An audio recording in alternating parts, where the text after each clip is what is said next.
பிரியமானவர்களே, இந்த நாளில் உங்களை சந்திக்க மிகுந்த மகிழ்ச்சி அடைகிறேன்.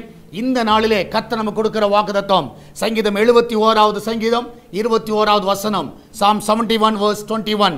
என் மேன்மையை பெருக பண்ணி என்னை மறுபடியும் தேற்றுவீர். நான் விசுவாசிக்கிறேன், உங்களை மேன்மைப்படுத்துகிற தேவன் இந்த நாளில் இருக்கிறார்.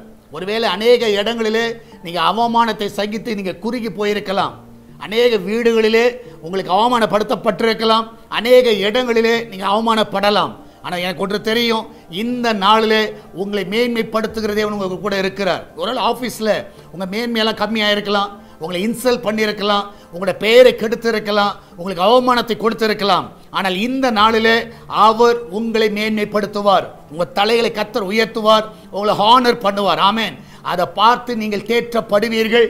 நிச்சயமாகவே இதுவரைக்கும் இல்லாத உயர்வை, ஒரு மேன்மையை கர்த்தர் உங்களுக்கு தருவார். நம்ம எல்லாரும் ஜெபிக்கலாமா? நன்றி ஆண்டவரே, வேலை ஸ்தலத்தில், வீட்டில் ஆண்டவரே, வெளி இடங்களிலே உங்களுடைய பிள்ளைகள் அவமானப்படுத்தப்பட்டிருக்கலாம், அவருடைய மேன்மையெல்லாம் குறைந்து போயிருக்கலாம், அவளுக்கு மரியாதை இல்லாமல் போயிருக்கலாம். ஆனால் இந்த காலை வேளையிலே அவர்களை மேன்மைப்படுத்துகிற தேவன் நீர் இருக்கிறீர்.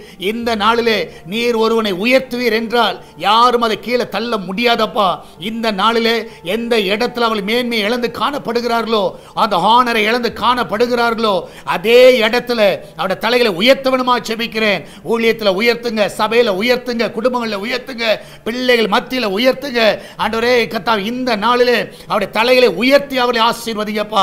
ஆண்டவர், வேலைக்கு போகிற பிள்ளைகள், வீட்டில் இருக்கிற பிள்ளைகள், படிக்கிற பிள்ளைகள் எல்லாரையும் காத்துக்கொள்ளுங்க. எல்லாருக்கும் தேவையான கிருபையை கொடுங்கப்பா. விசேஷமாய் கர்த்தாவே, ஆண்டவர் பிரசவத்துக்காய் போகிற பிள்ளைகள் சுகத்தோடு பிள்ளை பெற்றெடுக்கட்டும். வேலை இல்லாத பிள்ளைகள் நல்ல வேலையை கொடுங்கப்பா. தடைகள் எல்லாம் விலைக்கு போடுங்க. கடன் பிரச்சனையில் இருக்கிற பிள்ளைகளுக்கு கடனிலிருந்து ஒரு பெரிய விடுதலை கொடுங்கப்பா. அந்த பிள்ளைகளை ஆசீர்வதிங்க. ஆண்டவர் விசேஷமாய் கர்த்தாவே, ஆண்டவர் வெளிநாட்டில் இருக்கிற பிள்ளைகளை சுகமாய் காத்துக்கொள்ளுங்க. அவளை அந்த இடத்துல கர்த்தாவே எந்த ஒரு ஆபத்து வராதபடி பாதுகாத்துக் கொள்ளுங்கப்பா. நல்ல பல, நல்ல சுகத்தை கொடுங்க. அந்த இடத்துல படிக்கிற பிள்ளைகள், வேலை செய்கிற பிள்ளைகள், குடும்பத்தோடு இருக்கிற பிள்ளைகள், தனியாக இருக்கிற பிள்ளைகள் எல்லாரையும் பாதுகாத்துக் கொள்ளுங்கப்பா. உங்களுடைய கரம் அற்புதமாய் தாங்கி வழி நடத்தட்டும். ஆண்டவர் சால்வேஷன் டிவிக்காக ஜெபிக்கிறோம். அவருடைய தேவைகள் எல்லாம் சந்திங்கப்பா. ஒரு குறைவில்லாம நடத்துங்க. ஆண்டவரே கர்த்தா, இந்த நாளில் இந்த சுவிசேஷ பணிக்கு ஒரு தடை வரக்கூடாது. சால்வேஷன் டிவி தடைகளை நீக்கி போடுங்க. சேட்டலைட் தடைகளை நீக்கி போடுங்க. லைசன்ஸ் தடைகளை நீக்கி போடுங்க. என் தேவன் தாமே இந்த நாளில் வழிகளை திறக்க வேணுமா ஜெபிக்கிறேன். எல்லா குடும்பங்களையும் ஆசீர்வதிங்கப்பா. எல்லாருக்கும் தேவையான கிருபையை தாங்க. ஆண்டவர் நன்மையினால் அவர்களை திருப்தியாக்குவீராக. ஆசீர்வதிங்கப்பா. பிசினஸ் பண்ணுகிற எல்லா பிள்ளைகள் நல்ல உயர்வை பார்க்கட்டும் அப்பா. நீரே கூட அந்த வழி நடத்துங்க.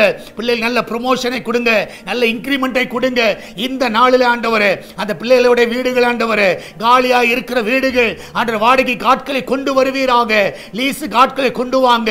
ஆண்டவரே, வீடுகளை வாங்குவதற்கு உம்முடைய பிள்ளைகளுக்கு பலனை கொடுங்கப்பா. லேண்டை வாங்குவதற்கு பலனை கொடுங்க. உம்முடைய பிள்ளையுடைய கையின் பிரயாசங்களை ஆசீர்வதிங்கப்பா. இந்த நாளிலே கர்த்தாவே, உம்முடைய கரம் ஒவ்வொரு தாங்கட்டும், வழி நடத்தட்டும். மகிமையான காரியங்களை செய்யுங்க. இயேசுவின் நாமத்தில் ஜெபிக்கிறோம் எங்கள் அன்பின் பரலோக பிதாவே. ஆமென், ஆமென். பிரியமானவர்களே, கர்த்தர் உங்க கூட இருக்கிறார். தைரியமா இருங்க. எதை குறித்து கலங்காதீங்க. கர்த்தர் பெரிய காரியங்களை செய்வார். God bless you.